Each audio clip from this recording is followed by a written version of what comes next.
Greetings, everyone, and happy week 4. We are at the midpoint of this class, and I hope that you see the light at the end of the tunnel. I first just want to apologize for not being able to verbally respond to your Flipgrid Engage discussions for week 3. As you can probably tell from my voice, I am getting over a sinus cold, which caused me to have some laryngitis, and it was just really ridiculous to speak and talk, and it was going to be quite a task to provide verbal feedback like I did for week 2. But my goal is to hopefully drink lots of lemon and tea and honey, and to be able to give my thoughts to your Flipgrid comments for week 4. Also, I want to just make you aware that there were some issues I know that I was experiencing with Blackboard. Some of you had commented that you had some technical issues trying to get into Blackboard and get the various links to work. That was similar on my end, so it made it a little bit difficult for me to grade your Novios, your Telementins, and also your Module 3, some of your opening Module 3 Flipgrid work in my typical timely fashion. I'm pretty much caught up on week 2 stuff. And I know many of you are still working on your gamification plans as this recording is done on Monday. As you can see on my screen at the top, it's just 3:30 in the afternoon.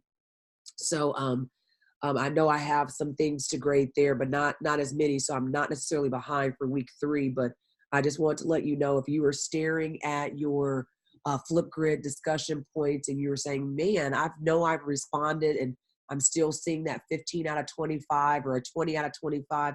It was not for lack of trying. Between my illness and the technical issues or delays with Blackboard, it just was a really unique weekend. So as always, I appreciate your patience and just your understanding, considering that with technology, you just kind of have to pray over it and pray on it. So with week 4 on the screen, we are going to be looking at developing instructional content.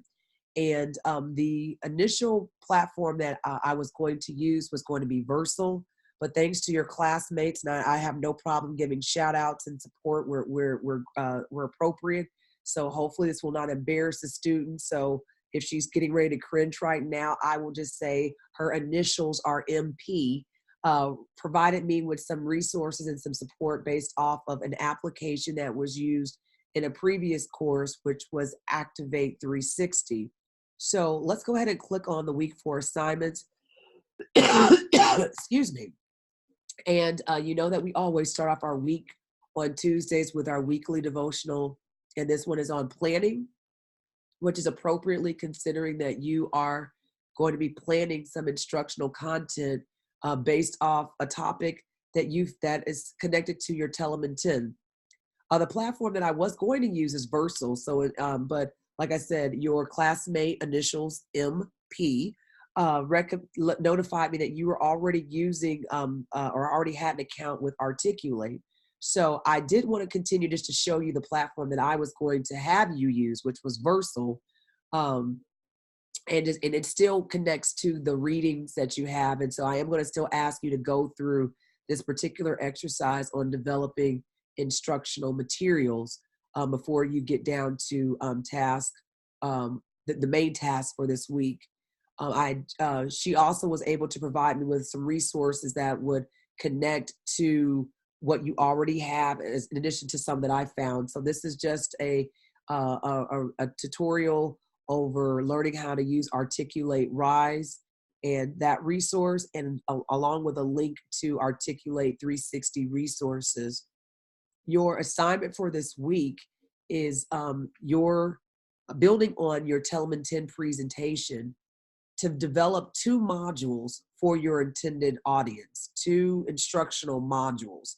And in a module, it should not just be a worksheet, but think about the experience. So let's say if we were to take your Telementin presentation and crack it in half, your module 1 could be the first part or the first series of your Telementin presentation. Your module 2 could be the second part of your Telementin presentation, which basically would give it a part 1 and a part 2. Think about the engagement opportunities, because again, we are talking about an online environment. Excuse me. Excuse me. We are talking about an online environment in which we want to make sure that your students still feel connected not only to you as the instructor or the instructional designer, but also to the content at large. So think about at least 5 different engagement opportunities, 2 of which should be an assessment that could offer balance of traditional and engaging online experiences. You are going to publish your work to articulate review and also provide me with the URL or the link in the Dropbox so that I can go in and review your content. And then, as always, we have your week 4 discussion board. And this one is not in Flipgrid. This one is actually in the Blackboard discussion board.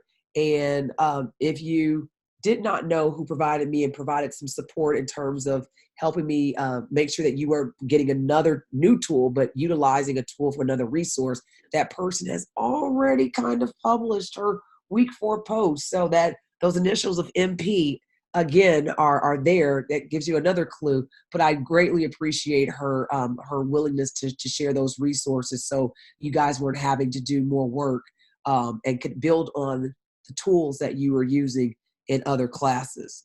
So that experience will round up module, excuse me, not module 4, week 4. You have your weekly devotion, your course builder exercise, and then your discussion board reflection that you're doing in Blackboard.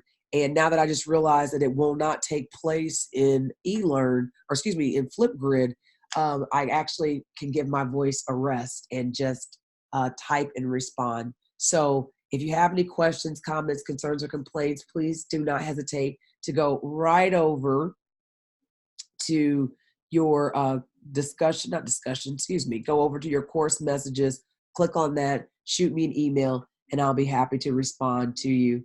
With always keeping your excellence in mind. Have a great week, and I'll see you online.